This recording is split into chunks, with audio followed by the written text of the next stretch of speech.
நண்பர்களே, welcome back to our channel. நான் தான் உங்க வேர்ல்ட் வின் கப்பல் தேவ்யா. இன்னைக்கு என்ன விளாக் பார்க்க போறீங்க அப்படின்னா, நம்ம சிந்து அக்கா வந்து என்கிட்ட ரொம்ப நாளா கேட்டுட்டு இருந்த ஒரு ரெசிபி தான் நம்ம இன்னைக்கு பார்க்க போறோம். இன்னைக்கு நம்ம பார்க்க போற ரெசிபி வெண்பொங்கல் அண்ட் சாம்பார். புதுசா நம்ம சேனல் பார்க்கறேன், நம்ம சேனல் சப்ஸ்கிரைப் பண்ணி பெல் ஐகானை கிளிக் பண்ணி ஆல் ஆப்ஷன் ஆன் பண்ணி வச்சுக்கோங்க. அப்பதான் நான் போற எல்லா வீடியோஸும் உங்களுக்கு ஆட்டோமேட்டிக்கா நோட்டிபிகேஷன் ஆகும். ஓகே, வாங்க இப்போ விளாக் உள்ள போகலாம்.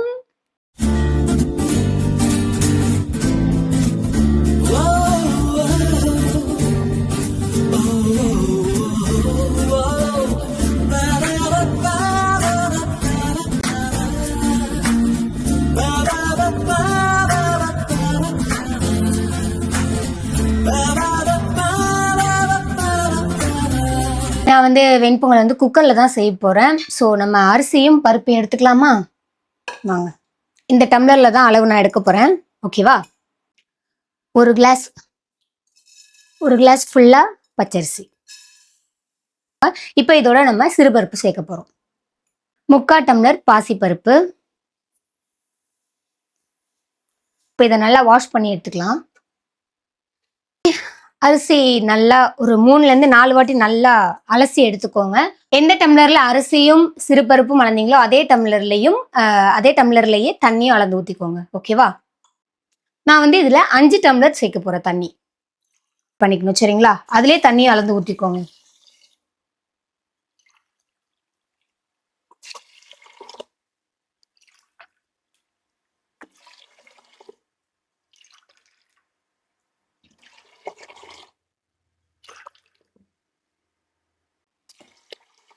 அஞ்சு டம்ளர் தண்ணி நான் ஊற்றிருக்கேன். கொஞ்சமா பெருங்காயத்தூள், ரொம்ப போடக்கூடாது, கொஞ்சமா பெருங்காயத்தூள் ஆட் பண்ணிக்கோங்க. ஒரு 4 கல் உப்பு ஆட் பண்ணிக்கோங்க. நல்லா கலந்து விட்டுக்கோங்க. கலந்து விட்டுட்டு குக்கர் மூடி போட்டு மூடிடுங்க.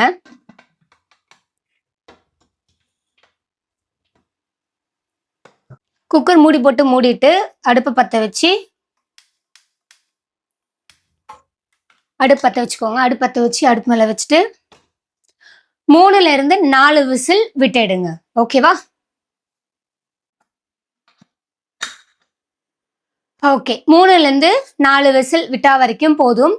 நான் சொன்ன அளவுலயே நீங்க ட்ரை பண்றீங்க அப்படின்னா, நான் சொன்ன அளவு எல்லாத்தையுமே அப்படியே ட்ரை பண்றீங்க அப்படின்னா ட்ரை பண்ணுங்க. இல்ல உங்களுக்கு கொஞ்சம் எக்ஸஸா வேணும் அப்படின்னா அரிசியும் இன்க்ரீஸ் பண்ணிக்கோங்க, சிறுபருப்பையும் இன்க்ரீஸ் பண்ணிக்கோங்க. ஆனா அரிசி அளவுக்கு சிறுபருப்பு போடாதீங்க. அரிசியை விட கொஞ்சம் கம்மியாவே சிறுபருப்பிடுங்க. ஓகேவா? இப்போ இது 4 விசில் வரட்டும். அடுத்து நம்ம சாம்பாருக்கு ரெடி பண்ணுவோமா? வாங்க. சூப்பர். குக்கர் வந்து 4 விசில் வந்துருச்சு. ஒரு விஷயம் நல்லா புரிஞ்சுக்கோங்க. குக்கர்ல வந்து விசில் வந்து ப்ரெஷர் தானா ரிலீஸ் ஆகிற வரைக்குமே அப்படியே அதை வச்சிருங்க. நீங்களா ப்ரெஷர் ரிலீஸ் பண்ணாதீங்க, சரியா? விசில் இருக்குல்ல, விசில வந்து நீங்க இப்படி தூக்கி விடுறது அதெல்லாம் வேண்டாம். அதுவே தானா விசில் ஸ்டாப் ஆயிடும்ல. ப்ரெஷரு தானா அடங்குற வரைக்கும் நீங்க வந்து விசில எடுத்து விடாதீங்க. ஓகேவா? ஓகே, நெக்ஸ்ட் சாம்பார் ரெடி பண்ணலாமா? சாம்பாருக்கு வந்து நான் பருப்பு எடுத்துக்கிறேன். சாம்பாரையும் நான் குக்கர்ல தான் வைக்க போறேன். பருப்பு வந்து நீங்க எந்த பருப்பு வேணா யூஸ் பண்ணிக்கோங்க. நான் வந்து 2 பருப்பு யூஸ் பண்ண போறேன். என்னென்ன பருப்பு அப்படின்னா துவரம்பருப்பு. ஓகேவா? துவரம்பருப்பு கொஞ்சமும், அடுத்து சிறுபருப்பு கொஞ்சமும்.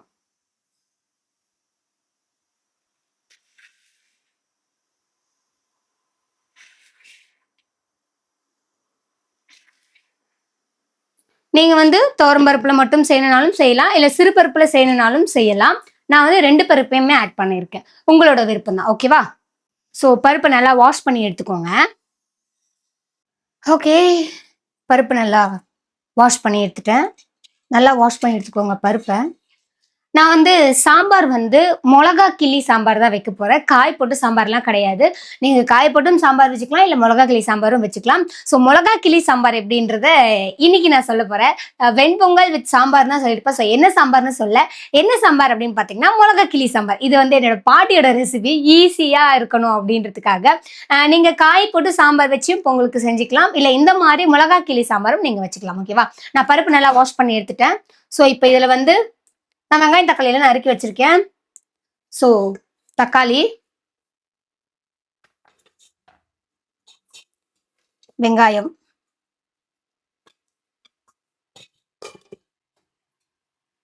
தண்ணி ஆட் பண்ணிக்கோங்க.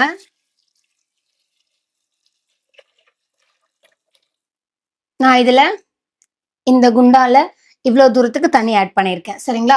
உங்களுக்கு திக்னஸா வேணும்னா தண்ணி வந்து திக்னஸா வேணும்னா தண்ணி கம்மியா வச்சுக்கோங்க. இல்ல எனக்கு வந்து கொஞ்சம் தண்ணியாவே வேணும்னா தண்ணி கொஞ்சம் அதிகமா சேர்த்துக்கோங்க. நான் வந்து எப்பவுமே சாம்பார் கொஞ்சம் தண்ணியாவும் இல்லாம ரொம்ப திக்னஸாவும் இல்லாம மீடியமா வைப்பேன். ஸோ அதுக்கேற்ற மாதிரி தான் நான் இப்போ தண்ணி ஆட் பண்ணியிருக்கேன். தண்ணி ஆட் பண்றது உங்களோட விருப்பம். ஓகேவா? இப்போ இதுல நம்ம மஞ்சத்தூள், 1/4 டீஸ்பூன் மஞ்சத்தூள், சாம்பார் பொடி,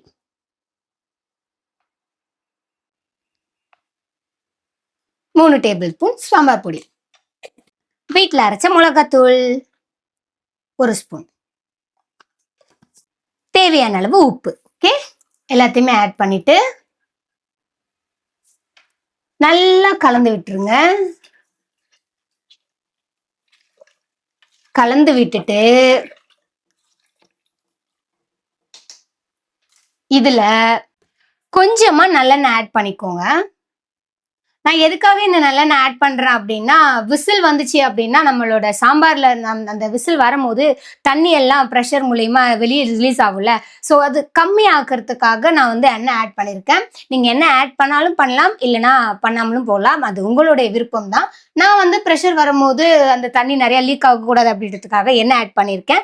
ஸோ உங்களோட விருப்பம். எண்ணெய் ஆட் பண்ணதுக்கு அப்புறம் குக்கரை மூடி அடுப்பு பற்ற வச்சு சாம்பாரை வச்சாச்சு. ஸோ இது 3ல இருந்து 4 விசில் வரட்டும். இதுவும் ஓகேவா?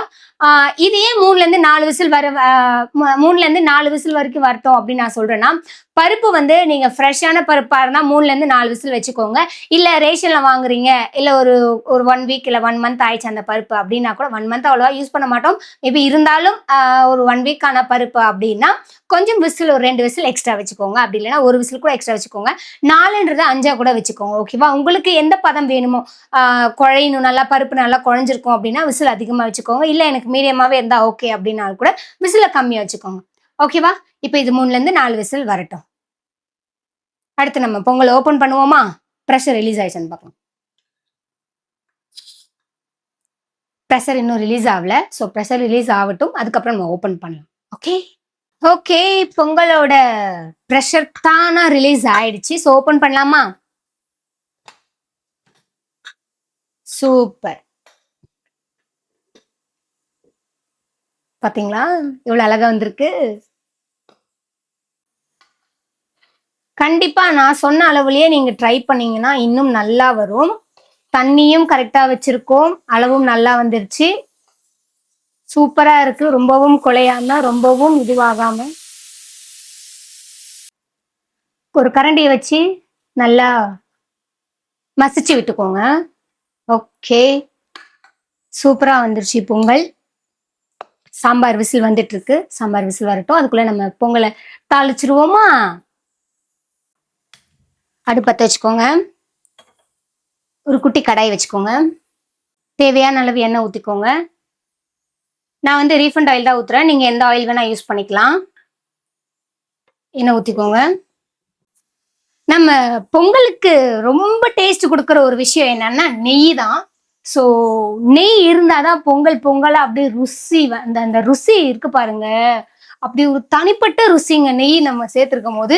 ஸோ நான் தேவையான அளவு எண்ணெய் ஊற்றிருக்கேன். இப்போ இதோட நெய் ஆட் பண்ண போறேன்.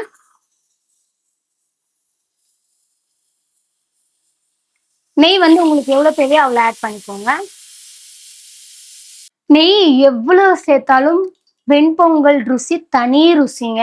ஸோ நான் இதுல வந்து 1.5 கரண்டி சேர்த்திருக்கேன் நெய். எனக்கு வெண்பொங்கல்ல நெய் அதிகமா இருந்தா ரொம்ப பிடிக்கும். வேற எதுலயும் நான் நெய் அதிகமா ஆட் பண்ணிக்க மாட்டேன். பட் வெண்பொங்கல்ல நெய் அதிகமா இருந்தா எனக்கு ரொம்ப பிடிக்கும்.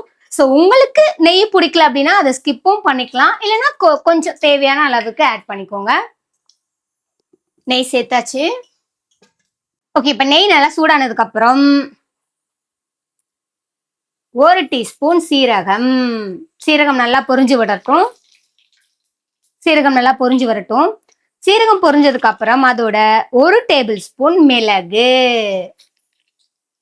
மிளகு சேர்க்கும் போது கொஞ்சம் தள்ளி நின்று சேர்த்துக்கோங்க, ஏன்னா அது வெடிச்சு வரும். ஸோ அதனாலதான்.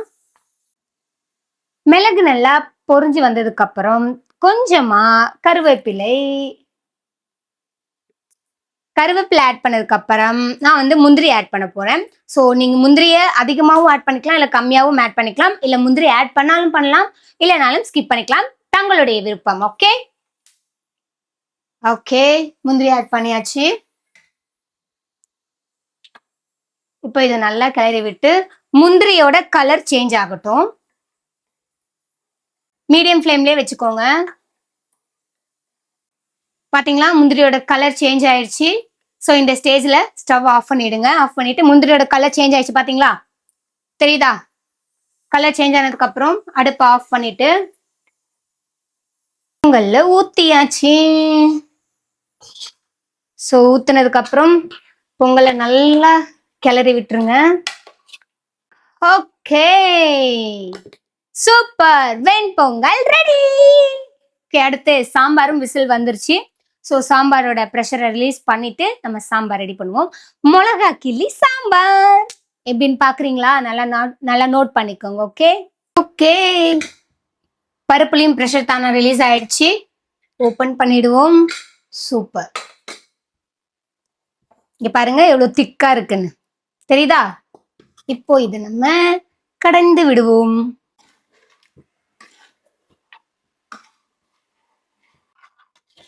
இந்த மிளகா கிள்ளி சாம்பாரை வந்து நீங்க வந்து வெறும் பொங்கலுக்கு மட்டுமே நம்ம வந்து சாப்பிட முடியுமா திவ்யா அப்படின்னு கேட்பீங்க. அப்படி கிடையாது. இட்லி, தோசை, பொங்கல், சாப்பாடு எல்லாத்துக்குமே சாப்பிடலாம். சூப்பரா இருக்கும். நான் வந்து ஷார்ட்டா மதனுக்கு சப்பாத்தி போட்டு குழம்பு எதுவும் இல்லை அப்படின்னா சீக்கிரமா பண்ற ஒரே ஒரு விஷயம்னா இந்த மிளகா கிள்ளி சாம்பார் தான். மதனுக்கு இந்த மிளகா கிள்ளி சாம்பார் ரொம்ப பிடிக்கும். இதுல புளி ஆட் பண்ணுவீங்களா திவ்யா அப்படி நிறைய பேருக்கு டவுட் இருக்கும். நிறைய பேர் கேட்கவும் செய்வீங்க. இதுக்கு நம்ம புளியெல்லாம் ஆட் பண்ண வேணாம். நம்ம காய் போட்டு சாம்பார் வைக்கிறோம் அப்படின்னா அதுக்கு வேணா புளி ஆட் பண்ணிக்கலாம். அதுலயும் ஒரு சிலர் புளி ஆட் பண்றது இல்ல. ஸோ நான் இதுக்கு மிளகா கிள்ளி சாம்பாருக்கு புளி ஆட் பண்ண மாட்டேன். புளி ஆட் பண்ணாலும் நல்லா இருக்காது, ஒரு மாதிரி டேஸ்ட் மாறிடும் அது. ஓகே, நல்லா கடைஞ்சி விட்டாச்சு. இப்போ நம்ம இதை தாளிச்சு ஊத்துவோமா? வானலை வச்சுக்கோங்க. குட்டி கடாயை வச்சுக்கிட்டு இருக்கேன் நானு. ஸோ தாளிக்கிறதுக்குலாம் நான் இந்த கடாய் தான் யூஸ் பண்றேன். ஸோ தேவையான அளவுக்கு எண்ணெய். ஒரு 8 காஞ்ச மிளகா வந்து கிள்ளி வச்சிருக்கேன்.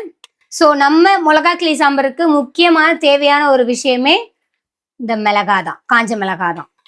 ஓகே, எண்ணெய் நல்லா சூடாயிடுச்சு. எண்ணெய் சூடானதுக்கு அப்புறம் 1/4 டீஸ்பூன் கடுகு, 1/4 டீஸ்பூன் சீரகம், 1/4 டீஸ்பூன் சோம்பு, அப்புறம் காஞ்ச நல்லா கலந்து விட்டுருங்க. கலந்து விட்டுட்டு ஸ்டவ் ஆஃப் பண்ணிட்டு இப்போ இதை எடுத்து சாம்பார்ல ஆட் பண்ண வேண்டியது.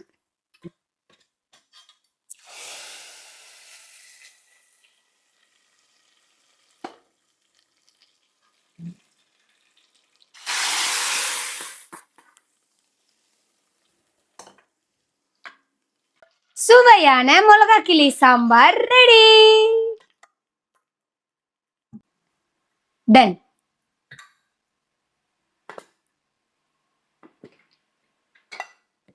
ஓகே உறவுகளே, சுவையான வெண்பொங்கல் அண்ட் மிளகா கிள்ளி சாம்பார் ரெடி.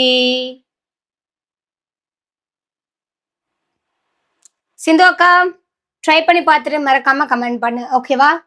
இல்ல கால் பண்ணி சொல்லு. ஓகே உறவுகளே, நான் பண்ண வெண்பொங்கல் அண்ட் மிளகா கிள்ளி சாம்பார் எப்படி இருக்குன்னு மறக்காம கமெண்ட் பண்ணுங்க. செஞ்சு பார்த்துட்டும் கமெண்ட் பண்ணுங்க. ஓகே உறவுகளே, உங்ககிட்ட இருந்து டாடா பை சொல்றதுன்னா உங்க வேர்ல்டு வின் கப்பல் திவ்யா. பாய், லவ் யூ ஆல்.